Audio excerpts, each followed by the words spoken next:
Victoria Pearson, but you can call me V, and a very happy Advent to you if you celebrate. I actually have quite a few Christmassy things lined up over the next few weeks.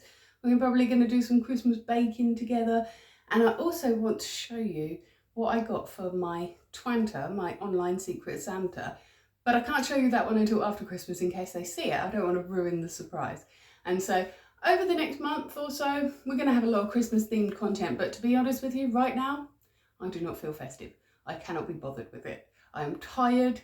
I am exhausted. I am so anemic.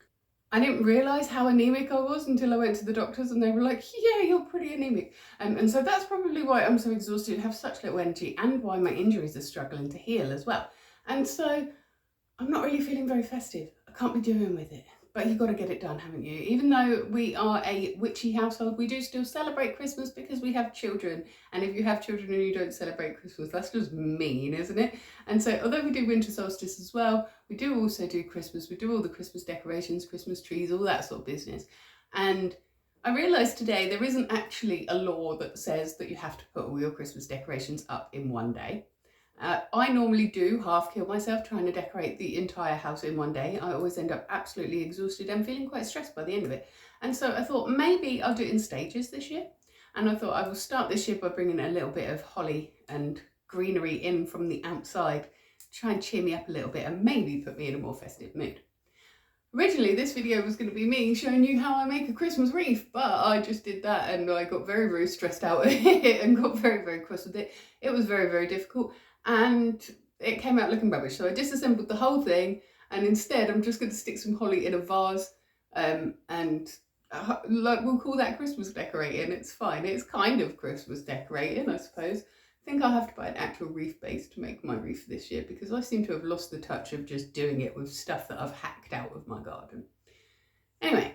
So see this jug full of dying flowers. Every single time that I buy myself flowers, my husband always says to me, oh, I was just about to buy you flowers. And so I decided to just leave these ones to die to see if he would take the initiative, but he did not. And so I'm going to turn this into a little Christmas decoration now because I really do think that this red on the jug, will look really, really good with the holly, even though it hasn't got very many berries. Now, this wash jug and basin set was given to us by our in-laws when they were downsizing.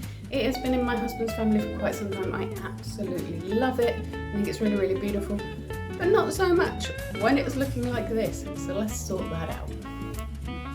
So I have picked up a bunch of holly from my garden, but obviously my first step has got to be getting rid of these dead flowers and giving this a little bit of clean before we put anything in it. I'm actually perched right at the top of my stairs right now, and because of my dizziness with my anemia, it's making me just a little bit anxious, but we'll carefully take this down. Oh. And now I remember that I haven't brought a trash bag up here. Hang on a minute. So step one is to clear the dead flowers out of my vase and get rid of the tape that's on it. But let me tell you, I forgot about these flowers. They've been sat there for 2 weeks in the same water. The smell, I've just smelled. It's disgusting. So we're definitely going to have to give this a proper good clean, but we'll get rid of the flowers themselves first, or what's left of the flowers. Oh, the smell is vile. Vile. Last week when I was making bread, I said I wished you guys could smell my videos. This week, be glad that you can't. That is disgusting. I also have a grid of tape on top of here that I was using to hold those flowers up because they were just a little bit too small to hold my flowers apart, so that's coming off. The water in there looks absolutely disgusting. I'm going to go and dump this out and then I'm going to clean it. But I don't want to use any harsh chemicals on this. It's very, very old. And so what I'm going to do is dump out the water, and then I'm just going to use some dishwashing soap, like dish soap, washing up liquid, and then give it a clean with that so it's a bit more gentle with the microfiber, because I don't think that it can handle the pink stuff. Yeah, that smells like a pink stuff.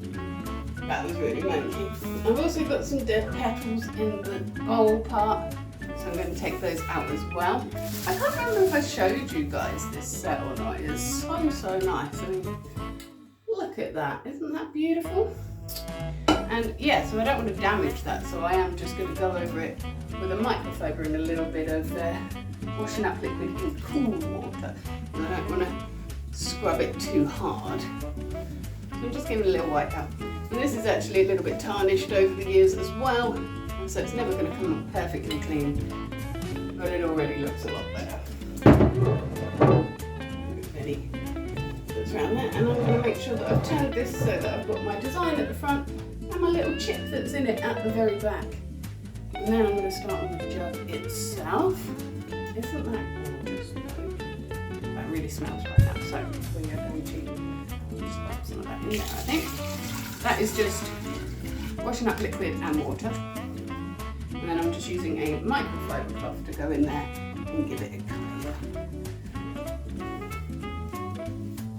Now it's coming out beautiful already. We'll dump this out and give it a rinse, and then we'll be ready to turn it into a Christmas decoration. Now, the very best thing about using holly for this is that as an evergreen, it retains its moisture for a really long time. And so that means that you don't have to put water in here with it. You can if you want to. If you're more organised than me and you're going to remember to change the water, but you don't have to, and I'm not going to. So I'm literally just going to take my holly branches, plop them in, and try and make something look nice. That one was a bit small. We're going to start with the biggest ones, I think. Right, so hopefully you can see that okay there. I'm going to turn it a little bit so you can see it a bit better. And I am just going to take my longest stalks that I can find, especially the ones that have fewer leaves on at the bottom. Like this one's got one leaf at the bottom, big long stalk, and then more leaves. I'm going to take that bottom leaf off and just pop it in there. I think it might be a bit too big. Let me show you. That one might be a little bit too big for the jug. So we're going to cut that down. And holly is quite easy to snip. You don't need gardening shears or anything like that. You can just do it with household scissors. I want it about there-ish, so I'm going to chop off the bottom bit completely and the bottom leaf again. Pop that in. I think that looks better. It looks like it's kind of being poured out, which looks a bit rubbish right this second, but when it's finished, I think it's going to look really good.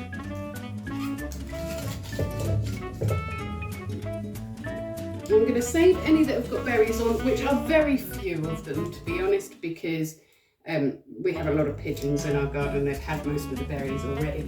But I'm going to save the ones with berries till the end so that they're near the front, so that you can see the berries. It gives the impression of more berries, I hope, and it will look grand. Might also be a bit big, that one. Not sure. I'm going to put these all together and then show you the thing at the end, and you can tell me if you think that I need to cut them back down again, because this really isn't a difficult task at all, and so it'll be very, very easy for you to just change bits and bobs of it as you go along whenever you fancy. Smaller ones towards the front, bigger ones towards the back, just like you're doing a flower arrangement or something.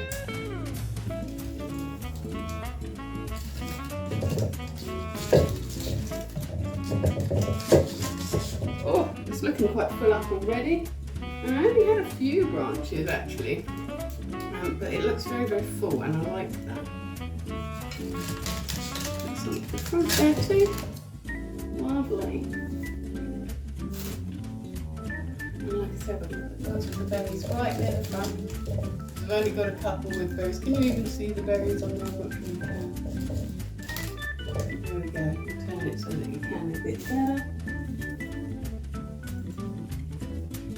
Got a couple with berries on, but the berries are lower down. I might have to put them upside down. It might look a bit strange.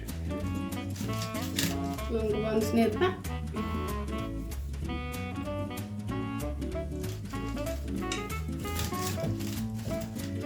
That one's got one berry on, but it's too much of a back piece. Oh, you can't really see. Let me show you. This may be looking a little bit too big at the moment. I might have to trim around the edges after. We'll see. That's possibly a better view for you, but I nearly just threw you down the stairs then, so maybe not. I probably should have moved this jug before I started, because, like I said, I'm sitting right at the very top of my stairs right now. It's a little bit precarious. Oh, we're down to the last one already. I'm surprised by that. I got hit by that one. I'm just going to snip off the skin end of that. If you want it to be super fancy, you could put some ribbons in there, maybe a few pine cones or something like that. I can't be bothered though. I've trickled myself enough for one day. I might add some baubles or some fairy lights or something tomorrow, but for now, this will be fine. I'm actually going to throw some of my holly leaves in the bottom there, which you won't be able to see as you're coming up the stairs, but as you walk past you might be able to. And then that saves me having to go and take them out into the compost as well. A nice little sprig here. I think I'll put him here. And that is my finished piece. Doesn't it look lovely? I don't know if maybe I need to trim some of these branches down a bit. Let me know what you think. Do you think they need to be taken down a bit? I'm in a position where they're not going to hurt anybody coming up and down the stairs, but it still feels like they're a little bit intrusive into the corner. What do you think? I quite like it. I think it looks a bit wild, and I quite like that. In case you're wondering, that here is my pet dragon, Knox. He lives on the top of my staff, and he stops my kid from getting bad dreams, which is his job. Yeah, I'm quite pleased with that. I think it looks quite festive. I think if you wanted to, you could stick some of those battery powered fairy lights in the bottom bit here, or you could twirl some around the actual branches if you wanted to. But I think it looks really nice just like that. Deck the halls and all that business. Looks pretty good, doesn't it? I'm quite pleased with that. I think it looks very traditional and I quite like it. I'm sorry if you're wobbling. This is the ricketiest tripod ever and my dog just keeps whooshing past. I think he wants to join in with the decorations. Join me again on Monday for my next vlog. I am not sure what I'm going to be vlogging about yet, but I know it's going to be Christmas themed. We might be making paper chains, we might be doing Christmas crafts, we might be doing Christmas cooking. I'm not sure yet, but I will be here talking about something at 6 AM UK time anyway. And if you can't wait till then to see me again, I will be here every single morning in your shorts, letting you know what I'm grateful for. Sometimes I'm letting you know what is challenging me that day. And I'm also here on a Witchy Wednesday for an intuitive tarot card read as well. Until then, you have yourself a magical day.